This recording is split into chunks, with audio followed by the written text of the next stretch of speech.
నమస్తే అండి. తదుపరి ధనస్సు రాశి. ధనస్సు రాశిలో మూలా నక్షత్రం 1, 2, 3, 4 పాదాలు, పూర్వాషాఢ 1, 2, 3, 4 పాదాలు, ఉత్తరాషాఢ 1వ పాదం. వీరికి ఆదాయ వ్యయాలు ఎలా ఉన్నాయి? ఆదాయం 11 గాను, వ్యయం 5 గాను, రాజపూజ్యం 7 గాను, అవమానం 5. కందాయ ఫలాలు మూలా నక్షత్రం వాళ్ళకి 0, 1, 4, పూర్వాషాఢ నక్షత్రం వాళ్ళకి 3, 2, 2, ఉత్తరాషాఢ నక్షత్రం వాళ్ళకి 6, 0, 0గా సూచించడం జరిగింది. 5వ ఇంట్లో కుజుడు, 6వ ఇంట్లో రవి, బుధ, శుక్ర సంచారం వలన సంతానం, భార్య వలన శ్రమ, అంటే సంతానం వల్ల భార్య వల్ల కొంచెం శ్రమ ఉంటుంది. దాయాదులతో విరోధం ఏర్పడుతుంది, మనోధైర్యం పెరుగుతుంది, నూతన వస్త్ర ప్రాప్తి, శాస్త్ర గోష్ఠి అంటే ఏదైనా మంచి కార్యక్రమాల్లో మీరు పాల్గొంటారు. వినోదములు, కొద్దిగా పాపకార్యాలు చేస్తారంట, జాగ్రత్తగా చూసుకోండి, పాపకార్యాలకి దూరంగా ఉండండి.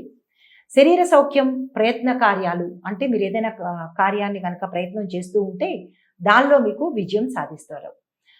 ఇప్పుడు వ్యవసాయదారులకు ఆదాయం పెరుగుతుంది. కూరగాయ పండించే వారికి చాలా అనుకూలమైన కాలము. ఈ కాలంలో మీరు కూరగాయలను పండించండి. కౌలుదారులు బాగుపడతారు. ఎవరైనా పొలాన్ని కనుక కౌలుకి ఇచ్చినట్టయితే గత మాసంలో కన్నా ఈ మాసంలో మీకు మంచి ఆదాయం వస్తుంది.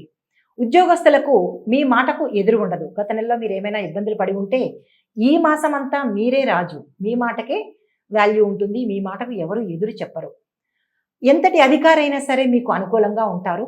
ప్రమోషన్లు వస్తాయి. మీరు ప్లాట్లు కూడా కొనే అవకాశాలు కనబడుతున్నాయి. ఇక్కడ ఏదైనా అలాంటి ఆలోచన ఉంటే వెంటనే సాధించుకోండి. వ్యాపారస్తులకు ఆశించిన ఫలితాలు పొందుతారు.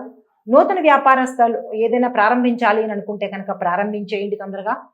బాకీలు వసూలవుతాయి. మీకు ఏమైనా రాని బాకీలు ఉంటే కనుక అవి ఈ నెలలో మీకు వసూలైపోతాయి. సరుకులు నిల్వ చేసుకునే వాళ్ళకి అంటే గిడ్డంగులు వాళ్ళకి ఈ మాసంలో మంచి లాభాలు వస్తాయన్నమాట. గతంలో ఏమైనా బాకీలు ఉండిపోతే కనుక వాటిని తిరిగి చెల్లించేస్తారు. ఇంకా అధికంగా కూడా పే చేసే అవకాశాలు కనబడుతున్నాయి. రాజకీయాల వర్గం వారికి, రాజకీయ నాయకులకి మంచి అవకాశాలు ఇప్పుడు లభిస్తాయి. మంచి పలుకుబడిని సంపాదిస్తారు.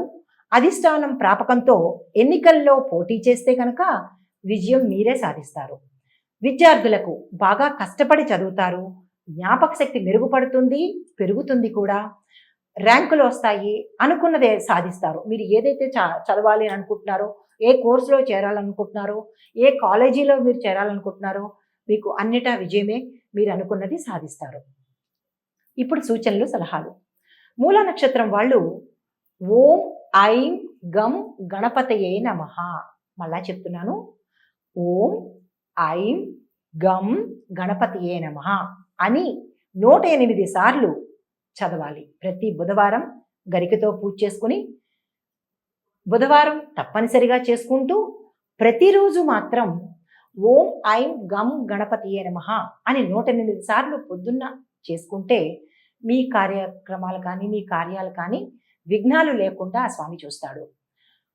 పూర్వాషాఢ నక్షత్రం వాళ్ళకి లక్ష్మీ స్తోత్రం పఠించండి వీలైనన్ని సార్లు. లక్ష్మీ స్తోత్రం నోటికొచ్చేస్తే సరే, లేదా వీలైనన్ని సార్లు మననం చేసుకోండి. అది చాలా మంచి ఫలితాన్ని ఇస్తుంది. ఉత్తరాషాఢ వాళ్ళు ఓం సం సూర్యాయ నమః అని 108 సార్లు ఉదయం బ్రహ్మముహూర్తంలో లేచి సూర్యుడికి అర్ఘ్యం ఇచ్చుకుని ఓం సం సూర్యాయ నమః అని కనుక మీరు అర్ఘ్యం వదులుకున్నా, లేదు అంటే కనుక చదువుకున్నా, తులసి మొక్కలో కానీ మరి ఏ ఇతర మొక్కలో కానీ రాగి చెంబుతో నీళ్లు వదులుకుంటే మీకు ఆరోగ్యం ఉంటుంది.